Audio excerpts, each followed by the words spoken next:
Good afternoon, ladies and gentlemen. Welcome to the panel discussion organized by SETA Foundation to discuss the momentous election results in Turkey, which were held in May the 14th and May the 28th. I am Bilgehan Öztürk. I will be moderating this panel discussion, and I am accompanied by a group of very distinguished speakers, Faruk Yaslıçimen, from Ibn Khaldun University, an assistant professor there in the Department of History and the editor-in-chief of Politics Today. And we have Ms. Tanya Goudsouzian, the head of interviews at TRT World. She has a 20 years of experience of covering Afghanistan and Greater Middle East area for many international media outlets, including Al Jazeera, and she used to be the former opinion editor at Al Jazeera. And lastly, we have Sami Hamdi, who is the editor-in-chief of the International Interest and International Risk Consultancy Company. Faruk, Sami, and Tanya, welcome. Thank you very much. Thank you very much for being with us. And I will right away start with Faruk Yaslıçimen. Faruk Yaslıçimen, thank you very much for being with us. Can you hear us? I can't hear you, Bilgehan. Faruk, can you hear me? I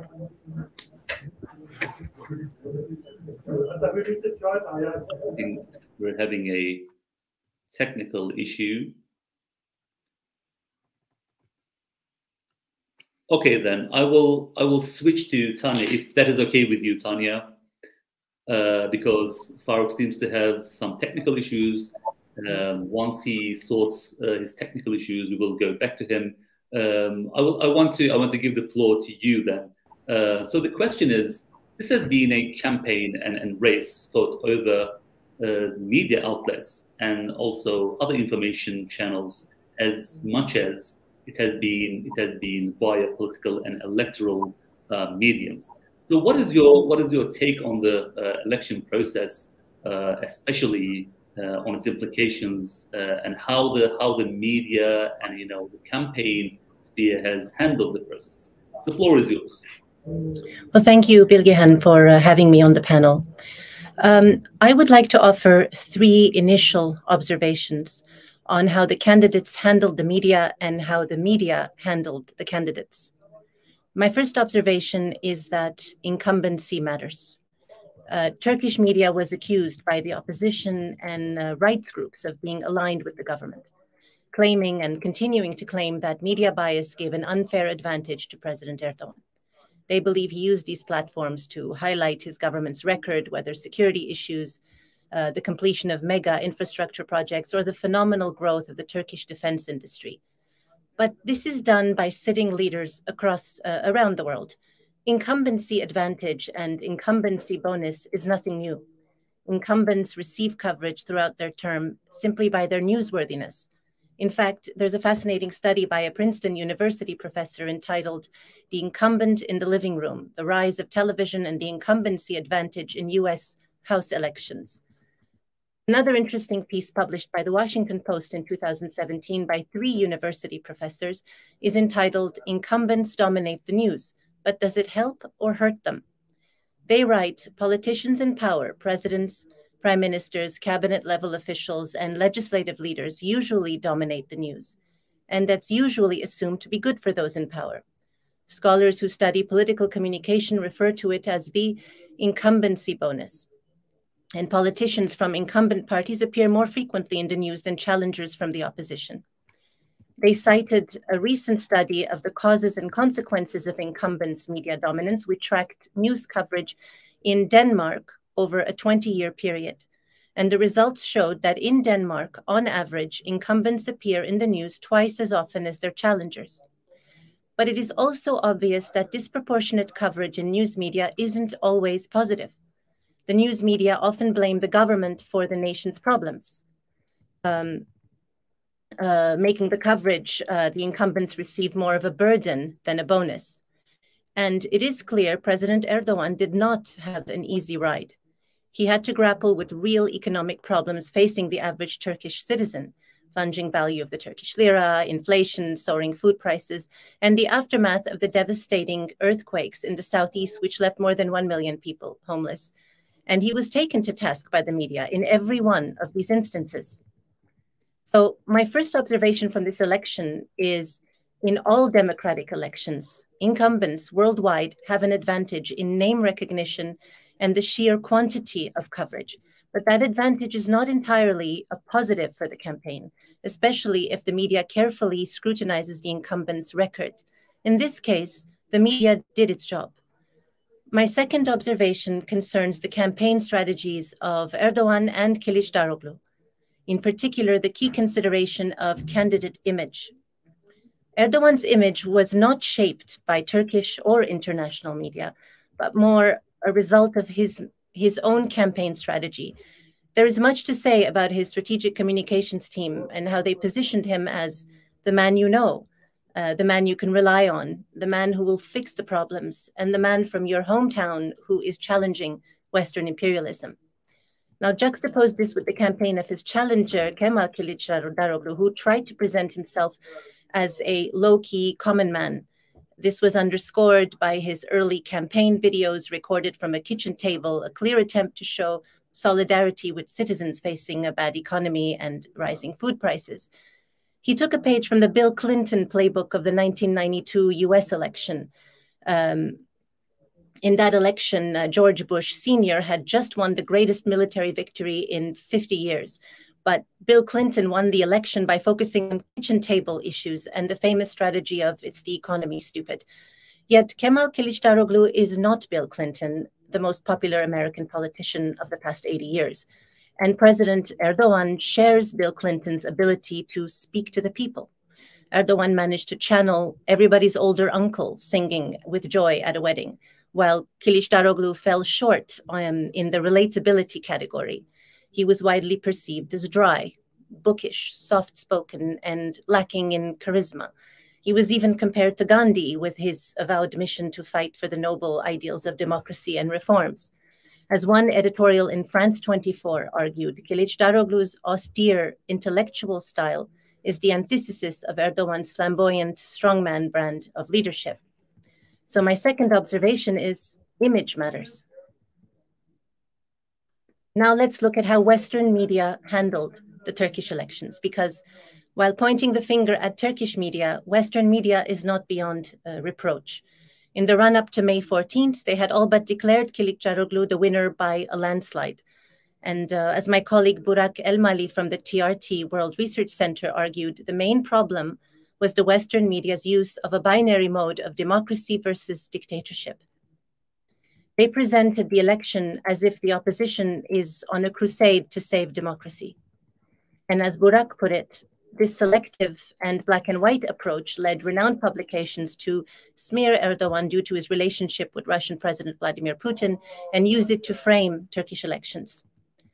No mention at all of the fact that Erdogan has used his country's working relationship with Russia to broker the Black Sea Grain Initiative, whereby Russia ended a blockade on Ukraine grain supplies, allowing them to flow to parts of the world that rely on them. He also gave his official approval to Russia's neighbor Finland joining NATO. Now, many respected mainstream British and American publications were outright campaigning for the opposition with catchy slogans like "Erdogan must go" and "Save democracy." The French media was no different, with one magazine labeling Erdogan as the other Putin and flagging the risk of turning Türkiye into an empire. Now, the post-apocalyptic approach appeared not only to support the opposition, but instill a sense of panic, pessimism, and fear in the country. And that fear, ironically, benefited Erdogan. It's important to understand why Western media got it wrong, though. Was it wishful thinking or a willful misunderstanding of the fundamental factors that shape Turkish political culture? It was probably something even simpler: criticizing economic considerations and underplaying the significance of nationalism demonstrated a lack of nuanced understanding of Turkish politics, and in fact, a lesson learned in elections worldwide. There is a natural tendency for citizens of a country to take offense at foreigners criticizing a sitting leader. Regardless of the situation, citizens react negatively to such criticism and tend to rally around the nation, in particular to a national leader standing up to such neo-imperialism. So my third observation is that foreign media, with its continuous and unending criticism, probably helped Erdogan far more than it hurt him. And some media figured it out in the end. So consider this headline in the Telegraph: Europe breathes a sigh of relief as Erdogan remains in power in Turkey. So there will be more lessons to learn in the days and weeks ahead, but I hope these three observations are able to inspire some discussion today. And thank you for the opportunity to speak, and I look forward to your questions. Thank you very much, Tanya. You really unpacked a lot of different points and aspects in a very short time. The income matters. One of the points you pointed out, how media bias was, how media was believed to be in favor of the incumbents. But as you said, it is not peculiar to Turkey. In most of the democratic countries, incumbency matters. Incumbency is the incumbent is much more in a favorable position. But this is not necessarily a positive thing always, because the media usually blames for the shortcomings, for the problems, the incumbents naturally. And you also compare the campaign strategies of the two rival candidates, Kılıçdaroğlu and President Erdogan, how their campaign and how their messaging was differing from one another. And especially the dichotomy between Kılıçdaroğlu and Erdogan, how Kemal Kılıçdaroğlu was portraying himself as the antithesis against Erdogan. And again, the reference to Bill Clinton's campaign, Kılıçdaroğlu tried to take a page from Bill Clinton's campaign, but it didn't work, obviously. And image matters. Another observation, important observation.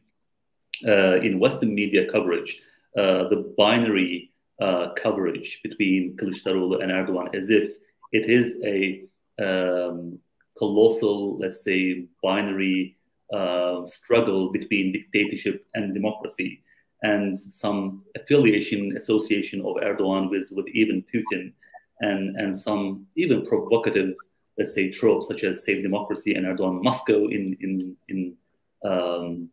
considerable media outlets. And this was basically, for most of the media outlets, probably a wishful thinking, or maybe a willful, what was the term? Could you please remind me? A wishful thinking or willful? Willful misunderstanding of the factors. Misunderstanding. And also, lastly, the lack of a nuanced understanding of Turkish politics. There are a lot to learn from these observations. Thank you very much. We'll come back to you in the Q&A sessions. And now let's try whether Faruk's connection is up to scratch. Hello, Faruk. Can you hear us? Yeah. Hello, Bilgehan. I think this time it's going to work out. Okay, great. Thank you for being back, and back to our original plan. I would like to give the floor to you. So, what are the key takeaways from this election results, and what do these results tell us? The floor is yours, and please consider the international audience who are not necessarily familiar with the peculiarities of Turkish domestic politics. Thank you. Well, thank you, Bilgehan, for inviting me to this online panel. Well, I'm going to talk about how and why the opposition lost the election, and I think it has a simple logic, but many foreign observers or foreigners who are not closely following Turkish politics may not be familiar with, but I'm going to explain now how this happened.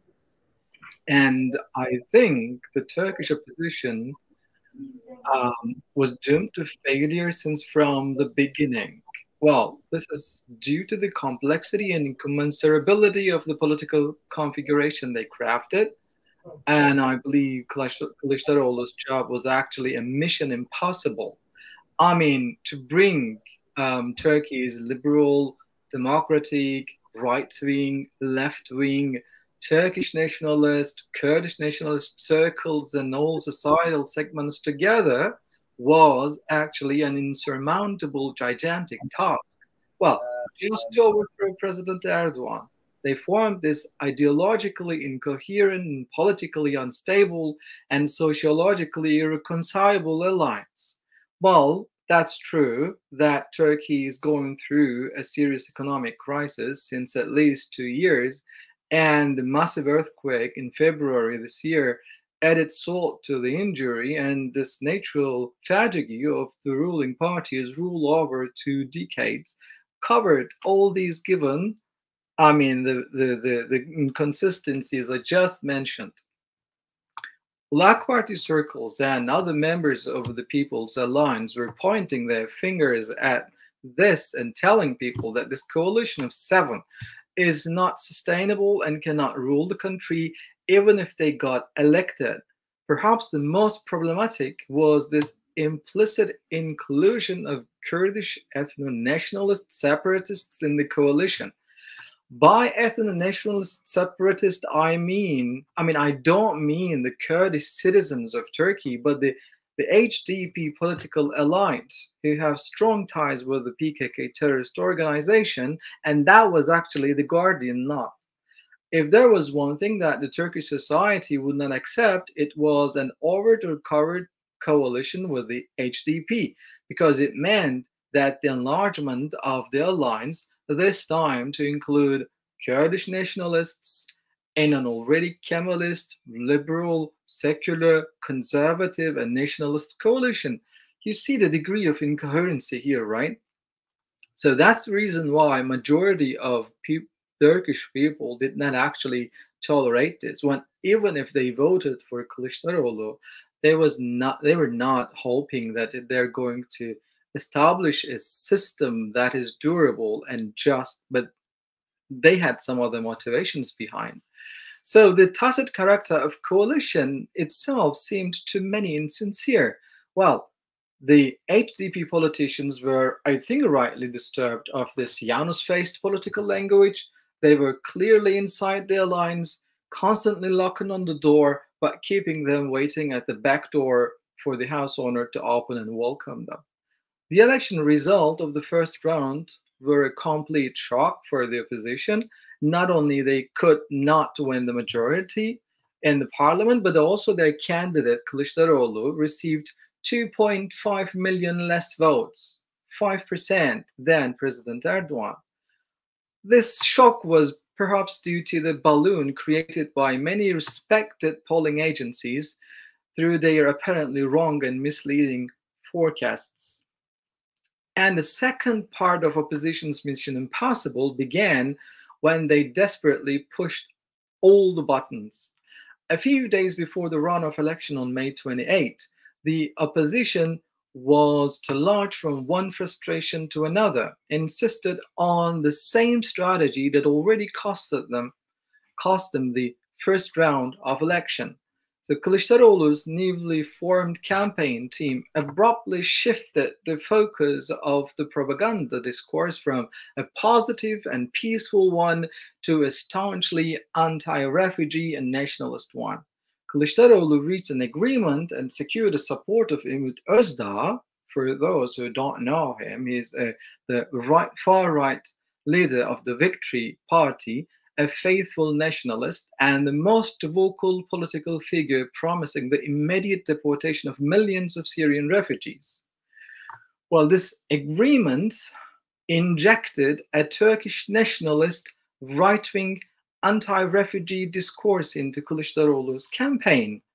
Perhaps the most ironic moment, to me personally, was when Canan Kaftancıoğlu, a leading figure in the campaign who helped İmamoğlu to win the Istanbul elections, appeared right under a huge turquoise banner with a big wolf image right in the middle. So remember this splendid sign of eternal peace just thrown to the basket, and nobody has seen it afterwards. Well, sadly for the campaign, honestly, this sign was perhaps the most successful of all, but gone. So this time it was the HDP supporters' turn to infuriate, who expressed their anger and dismay on social media. Not only the HDP supporters, but also many foreign observers and experts were astonished and surprised by this nationalist and anti-refugee turn. The language of peace, replaced with a language of horror and fear, and they were surprised. So Kılıçdaroğlu was on the horns of a dilemma. It was the opposition deadlock due to an irreconcilable coalition like this, while a wider public realized its untrustworthiness, and despite this economic crisis we're going through and this natural fatigue, they supported Erdogan. Kılıçdaroğlu, his team, and other members of the coalition lost the election, and in fact, to me, they missed the penalty. On the contrary, President Erdogan's campaign team showed people the most tangible projects, such as Turkey's domestically produced electric vehicle, armed drones and other defense industry products, gas discoveries in the Black Sea, Akkuyu nuclear power plant, quickly starting housing projects in the earthquake-hit zones, and campaign and funding for reconstructing old houses, which is a big need in Turkey, and long-term projects paying back and yielding results. So surely promises that Erdogan kept meant that his promises will be fulfilled. And I think this is the simple logic of how Erdogan and the People's Alliance won.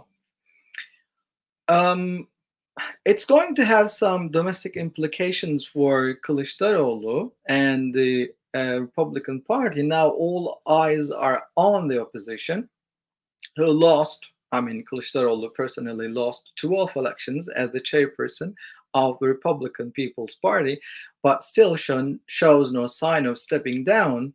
Well, he actually interprets 25 million votes as if cast specifically for his leadership. But what we can see in Turkey here is their storm briefing. Well, I remember a dramatic scene from 2007 when the former Republican Party chairperson, late Deniz Baykal, lost the July 22nd election against Erdogan, who got 46.5% of the vote, while Baykal got around 20%. By then, the garbage trucks surrounded the Republican Party headquarters in Ankara, calling Baykal to step down. They called him a dictator, a fascist. They were chanting, "The AKP is proud of you, Baykal to the dustbin." That's the reason why they brought these garbage trucks in front of the Republican Party headquarters, whereas the supporters of Baykal were calling the protesters as people funded by George Soros, etc. Well, after a couple of silent days, perhaps weeks, Deniz Baykal appeared before cameras, hashed up his failure, and continued his chairpersonship. Now, many in Turkey wonder and watch what Kılıçdaroğlu's survival strategy will be. This is on my part, Bilgehan. Thank you very much, Faruk, for your analysis. And I think the gist of your presentation was about how the opposition failed, and the explanation and description of why opposition failed is really key here. It was because of its traits, because of its nature, it was doomed to fail, in your opinion, because of its complexity more than anything. And it was a mission impossible for Kemal Kılıçdaroğlu for many reasons. It was a sociologically insurmountable, as you said, a coalition. Even if this coalition or Kılıçdaroğlu won, it was not an easy coalition to govern the country smoothly for the said reasons.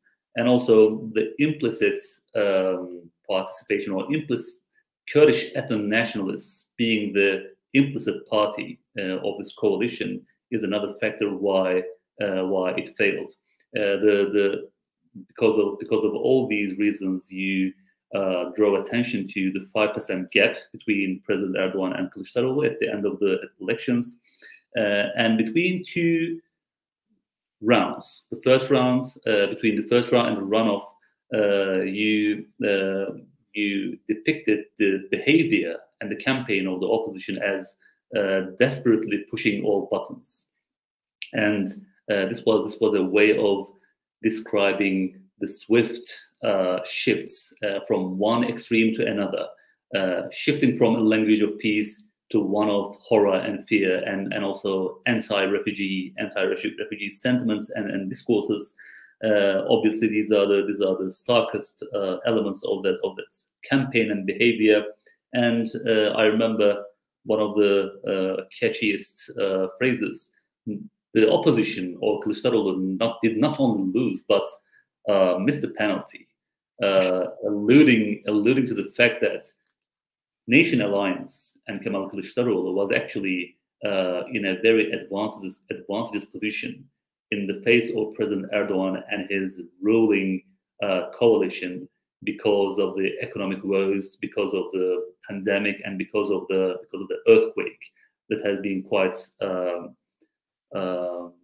destructive in many respects. Thank you very much, Faruk. Now we will delve into more foreign policy implications of the election results with Sami Hamdi. Sami, thank you very much again for being with us. I will do some advertisement about my own work here. In the report with my colleague Murat Yeşiltaş, prior to elections, I argued with my colleague that Middle East as a region has been a pivotal region in Turkish foreign policy for many reasons. Whether it was a willingly choice or not, this was the case. And I'm wondering, with the election results in mind, do you think the Middle East will maintain its pivotal role and pivotal position in Turkish foreign policy? And in general, what will be the foreign policy implications of these election results? The floor is yours. Please unmute. Thank you very much, Bilgehan. Thank you for having me. It's great to be alongside old friends like Tanya and to meet Faruk as well on this panel. And thanks to SETA for organizing, and greetings to everybody watching this live or watching it later on YouTube or on Facebook. I think that the reality is that the attention that was on the elections in Türkiye was worldwide. Everybody was watching it. And the reason they were watching it is because Türkiye today is fundamentally a regional heavyweight. It's involved in all of the key issues that many of these global powers are very interested in, heavily involved in, whether it's Syria, whether it's the Mediterranean, whether it's on the North African coast, whether it's in Central Asia, whether it's with regards to relations with the Gulf states, whether it's with regards to gas or Ukraine or Russia. In all of these key issues, Türkiye is not a secondary player, but a primary influencer in many, if not most, of these particular issues. And the reason there was so much attention was because the two candidates provided very different visions for their foreign policy. On the one hand, you had Kemal Kılıçdaroğlu, who was insisting that I'm going to restore ties with Europe, I'm going to restore ties with the US. Gulf states will no longer be favored with regards to their investments, essentially indicating a shift away from the Middle East and moving more towards Europe and the US, and blaming Recep Tayyip Erdogan for many of the foreign policy disasters, as Kılıçdaroğlu wanted to frame it. I think that when you look at this vision and compare it to Erdogan, who was insisting that the foreign policy that Turkey has been pursuing, that he has pursued, is one of greater independence, one of greater asserting of Turkish interest, one of pushing back against these imperial powers, in the words of Erdogan, who are seeking to constrain Turkey, who are dissatisfied that Turkey has negotiated for itself a seat at the high table and no longer on the secondary table. There were two very different visions. And this is why I think there was indeed an international preference for Kılıçdaroğlu than there was for President Erdogan, primarily because they believed that even if Kılıçdaroğlu turned towards Europe, when Europe says to Turkey the same thing they said to Erdogan, which is that Turkey doesn't belong in Europe, it belongs in Asia Minor, Turkey doesn't have hope in terms of joining the European Union, they believe that even if Kılıçdaroğlu was to arrive at the same conclusion as Erdogan, which is that Turkey needs to pursue a more independent policy, diversify its allies, in order to protect its interests, Kılıçdaroğlu would not be as effective as Erdogan in doing so. Kılıçdaroğlu would not evoke the same resonance in the Middle East or in Africa or in Central Asia the way Erdogan does. That Kılıçdaroğlu, even if he comes to the conclusion that Turkey should be more independent, lacks the ability and capabilities that Erdogan has in order to be able to assert that independence. In other words, the whole approach of the international community towards Turkey was one in which, are we going to see Erdogan, who's going to insist that Turkey should be taken seriously and should sit at the high table, or can we hope for Kılıçdaroğlu, who will restore this imbalance in the relationship and be somebody who listens more rather than insisting on his particular grievances? And this is why I think that when we look at Turkey, or indeed the foreign policy implications, I think there will be sweeping ramifications. It's important to remember that one of the reasons that many of the Gulf states, or Egypt, or indeed many in the Middle East, one of the reasons they believe that Turkey entered into the reconciliation process was because they believe that it was a reflection that Erdogan was concerned he might lose the elections. They believe that as a result of the elections, as a result of the economic crisis, as a result of the struggles domestically that Erdogan and the AK Party were facing, they believe this was what was driving reconciliation with the Gulf states, which is why the approach of many of the Gulf states was give Erdogan enough for him to continue making concessions, but not enough to rescue him in these particular elections. And this is why I think that when it comes now to these elections that have not only restored Erdogan to power, but decisively restored Erdogan to power, that have confirmed that Kılıçdaroğlu was unable to add to the 2018 opposition votes. If you take those 2018 votes and you put them all together, you pretty much get the same votes that Kılıçdaroğlu got in 2023. There is a suggestion now that Erdogan will no longer necessarily be on the defensive anymore, but rather now has this new mandate that will allow him to assert himself once more. And it's important to put this into context, because there are many who have suggested that the reason Erdogan is asserting himself is because of these very grand ambitions or the like. But I think the reality is that when you look at how Turkey's foreign policy has evolved and how it will continue to evolve, the reality is that it's much more of a tragic story. It's a tragic story in which Turkey went to Europe in 2003, 2004 and said, I want to be closer, I want to work together, we want to cooperate, and Europe shut the door in its face. And then Turkey goes to the Arab world, and the Arabs, they say, the Arab autocrats, they say that Erdogan evokes too much resonance amongst the Arab populations that we desire to control. So let's keep Erdogan at arm's length. Let's not give him too much, but let's not alienate him. Erdogan finds this door also very cold. He turns towards Central Asia. He finds that the Russians are very concerned that Erdogan is evoking resonance in former Soviet states, expanding that Turkish influence, and therefore Erdogan, instead of working with him, needs to be contained. It's a tragic story in which Turkey sent out its hand to these various different powers and essentially has his hand slapped and said, we don't trust you, we don't want you because we fear what you are capable of. And the reason that's significant is because when we're looking now at how the European Union will approach, or let's take the example of the Biden phone call with Erdogan. Biden told reporters that we spoke with Erdogan, I congratulated him, we talked about Sweden's accession bid, and we also talked about F-16s. Biden sort of saying that I'm not happy that Erdogan has won, I'm not happy that he's still trying to strong-arm me with F-16s, and I need to see concessions with regards to Sweden entering NATO. The idea being that there is still this discontent towards Turkey that I argue is deeply rooted in misunderstandings, whether that's in the Mediterranean, where Turkey is concerned that its exploration rights are undermined by this alliance of Egypt, Israel, Cyprus, Greece, and Haftar in Libya, whether it's in Syria, where the refugees became such a key issue that Erdogan lost Istanbul in 2019, he lost Ankara in 2019, and even in these elections, it was a major topic. The idea of Syria still being a firebed of war and trying to handle that, or whether that's Erdogan essentially looking elsewhere towards Central Asia or the like, and believing that Turkish interests are under threat as Russia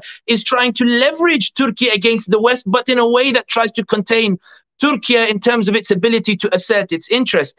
And I think that the reason I mention all of this is because moving forward, the foreign policy will continue to be built based on this idea that what we don't like in Europe about Erdogan is that Erdogan insists on sitting on the same table as us, that Erdogan insists on making Turkey, instead of a security guard for the southeastern border, he wants to be an equal partner. He wants visa Schengen access. He wants an expansion of the custom union. He wants an accession process.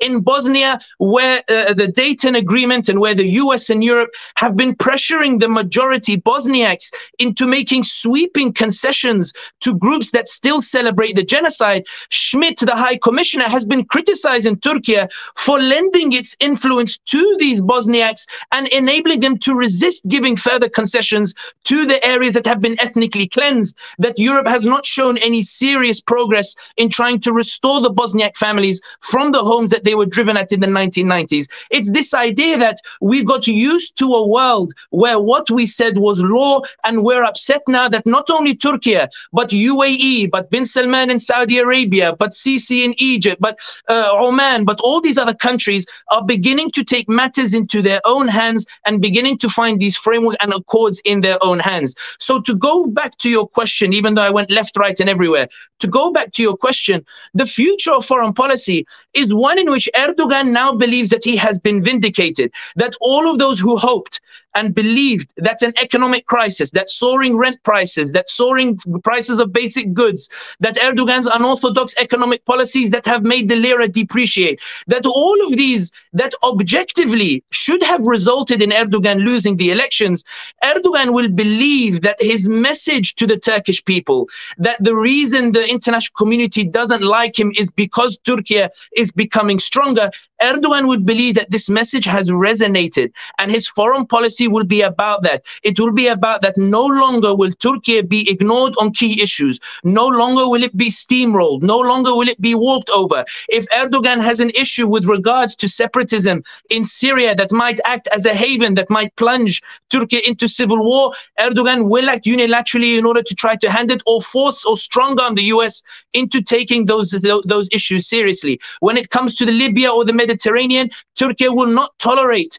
a green light again, as the US gave Haftar in 2019, to topple that internationally recognized government for the sake of pragmatic expediency in allowing another authoritarian regime in order to deal with the issues of terrorism or migration across the Mediterranean. There is this sense that the future of foreign policy is not one of greater cooperation, but one of frustration, and that frustration is not necessarily rooted in Erdogan's actions himself, but in whether the relationship should be reformed and whether the relationship should be rebalanced. The question that Europe and Washington are asking themselves is, should Turkey be an equal partner, or should we pressure it back onto that secondary table? The question for the Gulf states, and you'll see it in many of the UAE commentators who have been expressing frustration at the celebration amongst many in the Arab population with Erdogan's victory, the Gulf states are saying, we were so close to seeing Erdogan go, we would have preferred Kılıçdaroğlu, and now we have to deal with 5 years of this model in Turkey that the Arab populations will look at and say, we could aspire to something similar, where 90% turn out to vote, where we have democratic elections, and where a Muslim leader can actually win and resist international powers that have an aversion to this and that have manifested that aversion by recognizing coups across the Arab Spring countries and demonstrating a reluctance to restore these democratic transitions because they believe that these populations chose wrongly. So to conclude, the question was foreign policy implications, whether it's in the Middle East or whether it's regards to Europe and the West. I think that we're going to have a very rocky 5 years, a very turbulent 5 years, an awkward transactional 5 years. I think that while there are converging interests, whether that's in Ethiopia or Libya or the like, between Turkey and some of the Gulf states, while there are converging interests between Europe and Turkey with regards to the Mediterranean or the like, I think the essence will remain the same, in that the concern is that Erdogan has made Turkey from a security guard to a regional heavyweight, and there is great frustration at this and an inability to live with it. And I think that's why Biden made it clear in his phone call that let Sweden join NATO. I might give you the F-16s. Let, for example, give me ease of access with regards to the grain with Russia, and I will try to contain some of the Kurdish separatists in Syria. It will be very transactional, very grumpy style of transactionalism. But the ultimate point is that all of this is rooted in a very tragic lack of appreciation on the part of European capitals as to why Erdogan, who once upon a time said, I am ready to work with you and align with you, and how they slammed the door in his face. And instead of appreciating that there is still a willingness on the part of Turkey to work with Europe on common interests, we see it in Ukraine, in that while Turkey is accused of being an ally of Russia,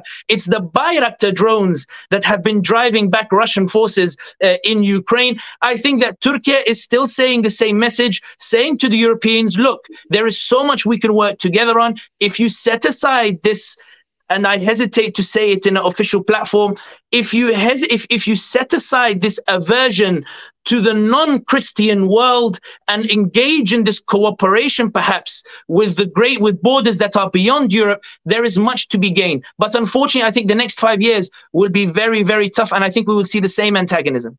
Okay. Thank you very much, Sami, for your really exciting speech. I would say you drew attention to Turkey's role or status being shifted from one of a security guard to a regional heavyweight, to the extent that almost all global issues, ranging from Ukraine to Mediterranean, Eastern Mediterranean to Syria, every one of them are somehow related to Turkey. And because of these reasons, there have been a really high level of attention paid to Turkey's elections this year. And you rightly pointed out the stark difference between visions of two candidates, and for many foreign observers too. Even if Kılıçdaroğlu won, not that they did not want him to win, but for many international observers or partners, he was still lacking the ability to deliver on certain things. You touched upon the Gulf's way of engaging with Turkey and its modalities. They engaged to the extent that they could get concessions from Turkey, and because of the election result, you're saying Erdogan won't be on the defensive anymore. He has a new mandate, and you also pointed out the tragic story, so to speak, of Turkey as being much more independent in its conduct of foreign policy because of trials with Europe, Arab world, and Central Asia. In every single of these trials and attempts, there have been some obstacles put up by different actors, and because of Erdogan's evoking resonance among the constituencies in either Arab masses or Central Asian populations, and because of this ability to evoke resonance, this was something needed to be contained, and the hands were slapped by these actors. And you pointed out the Biden's message in his congratulatory remark for Erdogan's victory, and basically he was not happy with the results, and the issue for many, let's say, foreign actors is that, in your opinion, Erdogan insists on sitting on the same table, and he wants an equal treatment as a partner, not a lesser partner. And to sum it up, the foreign policy, when it comes to the implications in foreign policy, Erdogan is being vindicated, and his message obviously resonated with the majority of the electorate, and because of this, he will be adamant about his conduct and his claim, and probably partly because of this, we're expecting a rather rocky and turbulent 5 years in foreign policy. Thank you very much for all these great points. And now I will close the first round, conclude the first round, and we'll switch to Q&A session. There are a couple of questions from the audience, and I will ask who wants to pick up these questions because they didn't address the speakers. So there was a question about the Kurdish voters. The question is, who did the Kurds vote for and why? Faruk, would you like to pick up this one? Yeah, I may. We know that there's no one single monolithic bloc like Kurds. We know that a good number of Turkey's Kurdish citizens are voting for AK Party for years. But the fact is that when the HDP take over certain municipalities, they had the capacity to transform the base and to consolidate the voters. What SETA is going to publish a report, I guess, soon, tomorrow or on Friday, showing that on the second round in the runoff election, the voter turnout in comparison to the rest of Turkey was actually less than was more than, the average. So they were voting for this time. Apparently, they voted for Kılıçdaroğlu. And let me share you one very interesting anecdote while doing a field research. That I have come across with a young person who defined himself a Kurdish nationalist, but a lover of Mustafa Kemal Atatürk at the same time. So I think, we cannot regard the Kurdish citizens of Turkey as the perpetual followers of the HDP. So they are entering in kind of pragmatic relationships. Somehow we know that the PKK terrorist organization were also forcing those people to vote for certain political parties.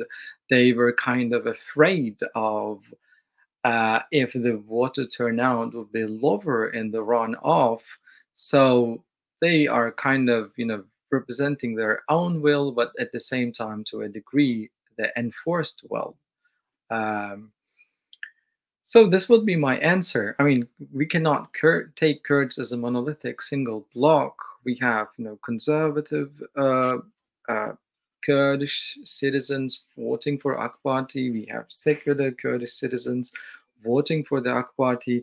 Conservative or Kurdish, secular Kurdish citizens voting for the HDP. So from abroad, especially from Europe or the United States, when they look at the Kurds, they regard them as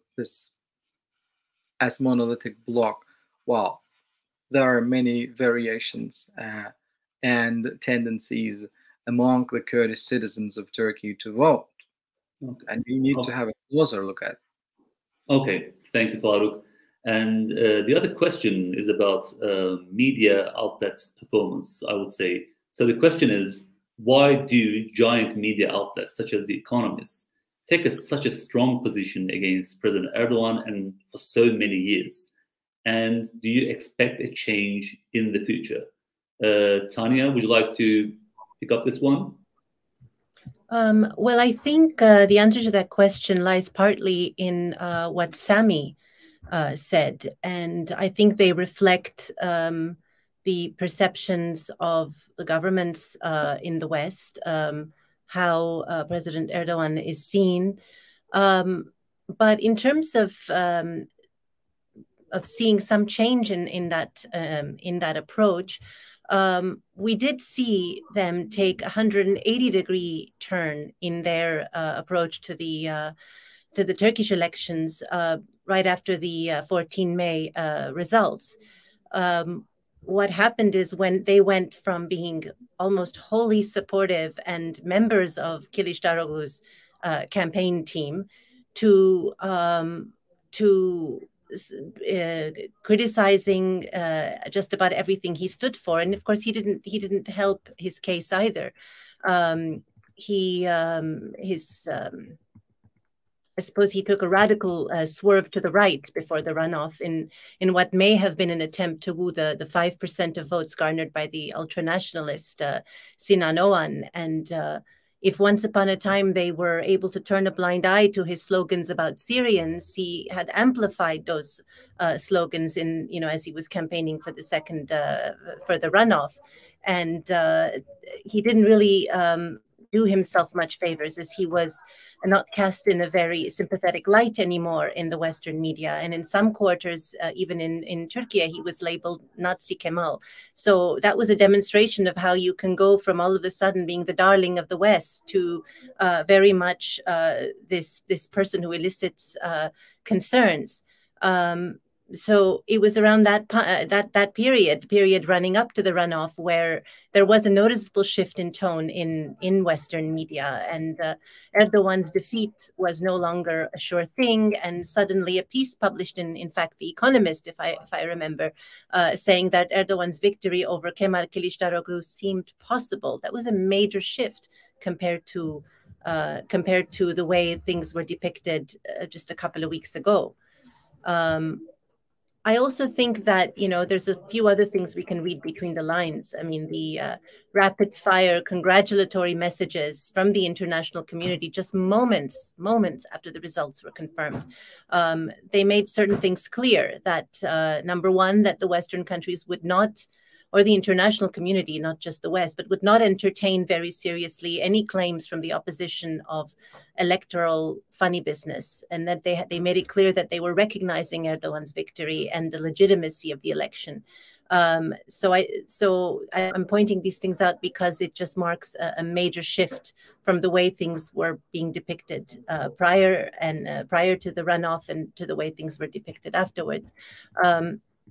And also, you're seeing a lot of opinion pieces right now being published where they've completely changed their song, saying, well, this is exactly what the EU wanted all along, because with President Erdogan in charge, he's not going to be coming, there's not going to be any rapprochement with the EU. What we're looking for is to keep our distance. So I don't think that approach is necessarily something that will stay intact. I think that factors on the ground can affect the way that Western publications cover Türkiye and President Erdogan's next few years.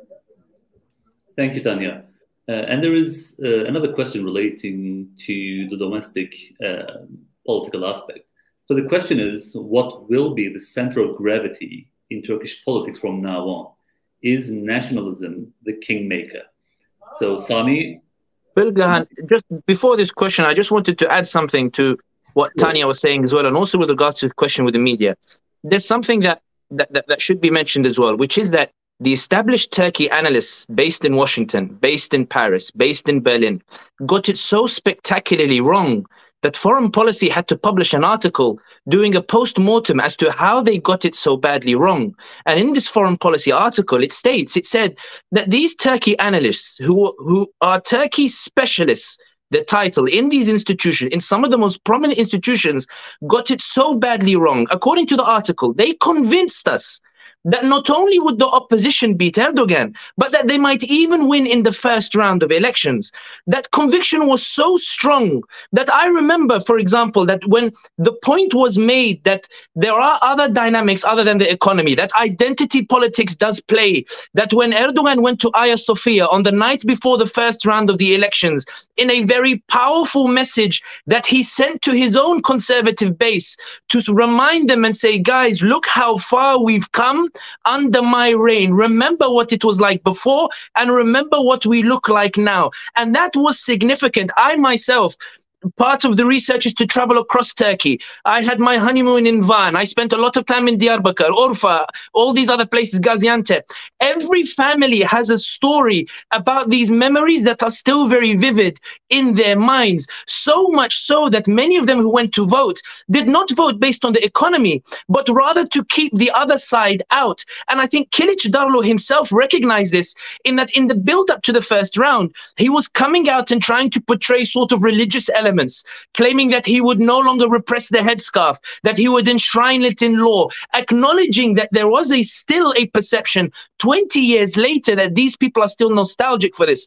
The point here is this: these things mattered, but were not taken into consideration by these established experts. And I think that when we look at the media coverage and the negative media coverage towards Erdogan, a lot of it has to do with the failure to appreciate, one, the nuances of Turkish society, but two, the fact that they can only see Türkiye through proxies, through these experts that have been propped up in some of these capitals. And that's why I think that, and I say this with a hand on my heart, my primary role is to advise commercial entities who aren't interested in morality, they just want to do the analysis that will save their money. I would be sacked immediately if I told my client that Kilic Darulu was on the verge of a first round win, and he ends up not even getting a single vote more than what the opposition got in 2018. So I think when we look at The Economist may have a values-based negative approach towards Erdogan. But I think that when you speak to journalists as well in the Western capitals, there is a reluctant admission that they felt hoodwinked, that they were led astray as a result of some of these experts. And that's why I think that when we look at the media approach, the fear that I have is that if we look at it only through ideological lens, we fail to see the opportunities to rectify these narratives. And Bilgehan, I'll say one point here, even though it might be a personal point. I don't think you would have been invited on CNN when you did your interview before the first round when they thought the opposition was going to win, but you were invited after the first round when it became abundantly clear that there is a range of experts who knew what they were talking about, and journalistic integrity means we have to bring them on. And I think that is proof that now is the time in which Turkey has a chance to tell its story as it is, without these proxies that led the world into a false perception of what might happen in the elections. Sami, thank you very much for your intervention. So, aside from other factors, part of the problem is lying with the nature of media outlets looking at Turkey via proxies, and the nature of those proxies is problematic. That is the reason why they failed spectacularly when it comes to their assessment and conclusions. So thank you very much for this intervention and reminder. And now I will repeat the question for audience's purposes. So what will be the center of gravity in Turkish politics from now on? Is nationalism the kingmaker now? Faruk, you want to pick up this one? Well, I might try. I may try. Well, that's true that, I mean, many estimations failed, this including the estimations about the forecasts about the MHP, the second, the biggest ally in the People's Alliance. Well, and when people calculate nationalist votes in Turkey, they come up with a percentage of 25% with a potential up to 30%. Well, this is a huge number, of course. But what kind of a nationalism are we talking about? Because again, just like in the previous question, there are lots of things that we should not miss. So if we are to say that nationalism swept Turkey's May 14 elections, then what kind of a nationalism are we talking about? Is it a kind of sacred nationalism, what we call in Turkish milliyetçi mukaddesatçı, or is it a secular one? Is it a state-centric one, idealist one?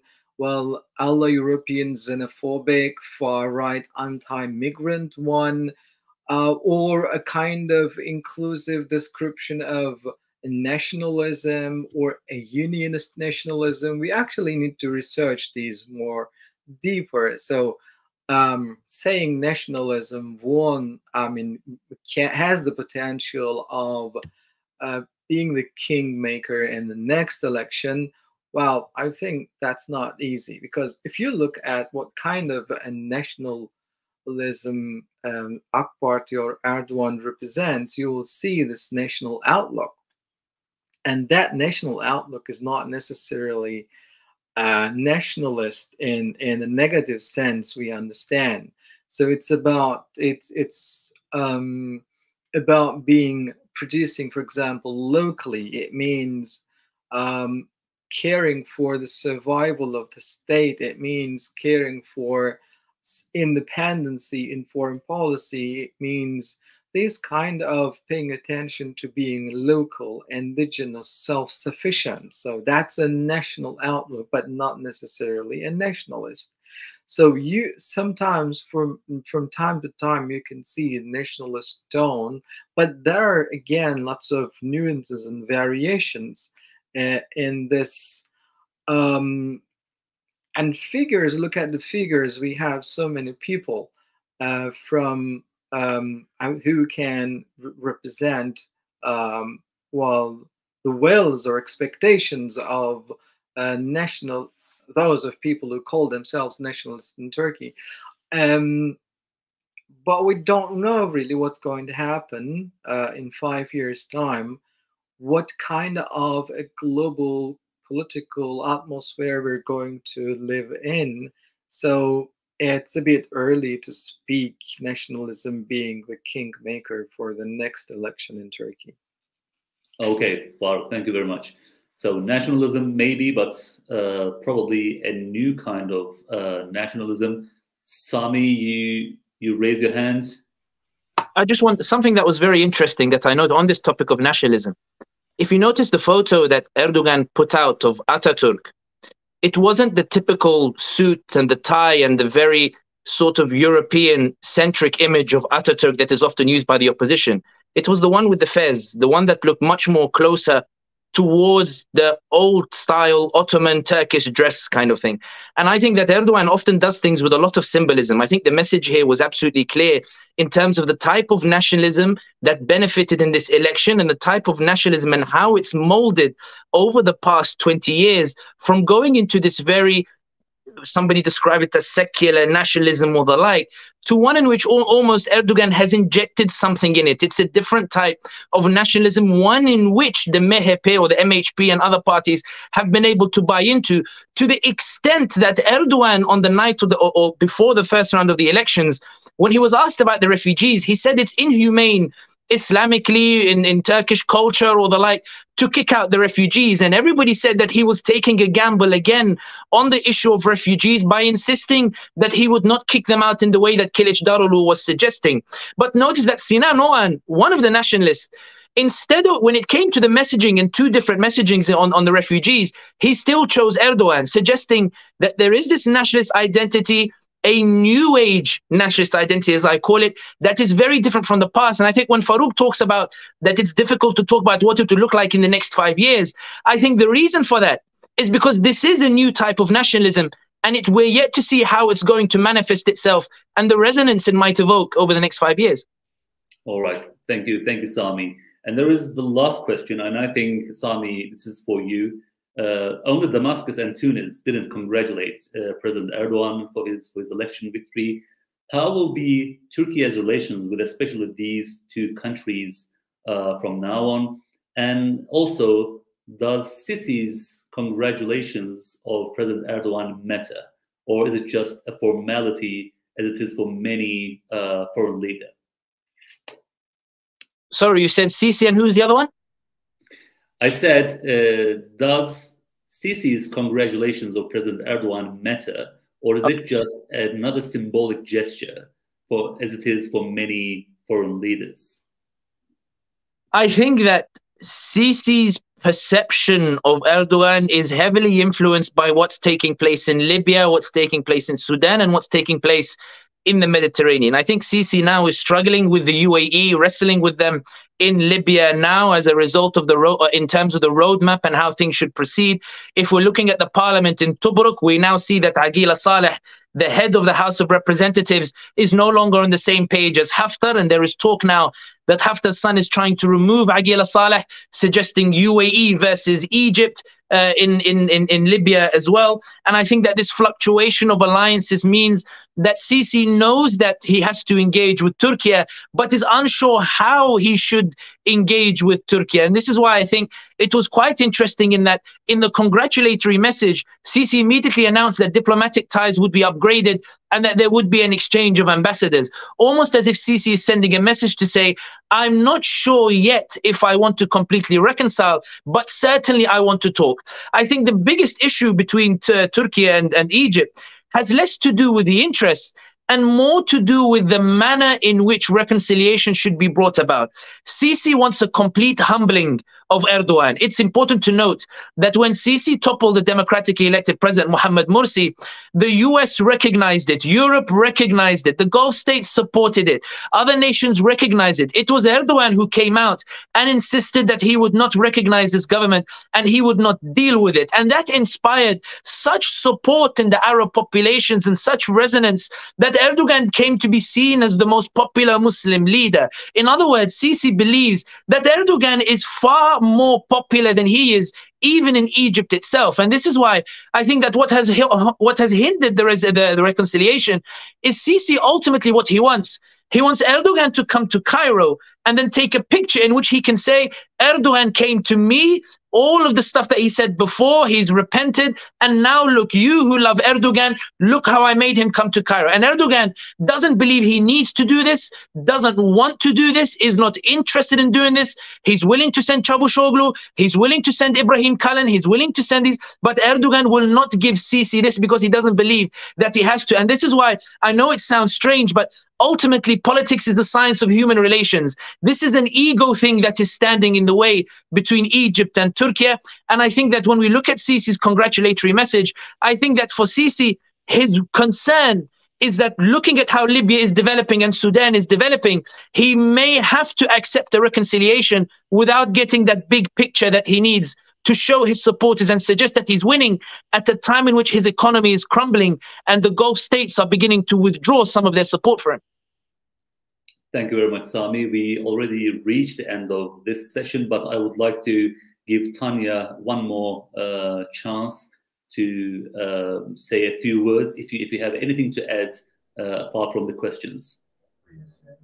No, I think the only thing I would add, I very much agree with everything that our co-panelists just laid out. Perhaps what I would add in terms of why the media, the Western media, keeps getting it wrong, I would also add the echo chamber phenomenon. One of the things I've noticed here is a lot of the Western journalists who come here to work, as not all of them, some of them are impressive and thorough, but a great many of them will end up only getting their information from a certain perspective, a certain side, and they don't get a full picture. And sometimes I've met up socially with these people and I've said, well, you're doing this story, but have you spoken to these people, and these people? And they'll be like, oh, well, I tried and they weren't available. Now, that may be the case or that may not be the case. Perhaps it's trying a little bit too hard. Or perhaps those people are really not available and they're not media friendly. But so part of the reason is that they function in a kind of silo and they only kind of follow each other. Oh, well, if the New York Times wrote this, then I must stick to this perspective because this must be the truth. When actually it's not the full picture. So the echo chamber phenomenon is what I would want to highlight as well. Very important. Thank you. And I think Faruk wants to say something, and this must be the last one, Faruk, because we already ran out of time. Yeah, thank you very much, Bilgehan. Well, I think the most outstanding global implication of this election was that of warm and quick congratulation messages from around the world. And I think the most important part to highlight is that there was no ifs and no buts. So I think Western capitals and the United States prepared themselves to live with the Erdogan reality for 5 more years. And I think, unlike Sami this time, I'm a bit more optimistic about the future of relations. And this is related to the second point that I'm going to raise. So I think we have all seen on social media that people celebrated in Muslim countries, took to the streets, celebrated the Erdogan's victory in Lebanon, Kosovo, Bosnia, Qatar, Palestine, northern Syria, European capitals, and many other places, as if their own presidential candidate won the election. And this is astonishing. But the most astonishing scene I came across was the footage from Mogadishu, a convoy of cars driving and passing through what must have been an American embassy, and in their hands there are Turkish flags, and they're chanting slogans.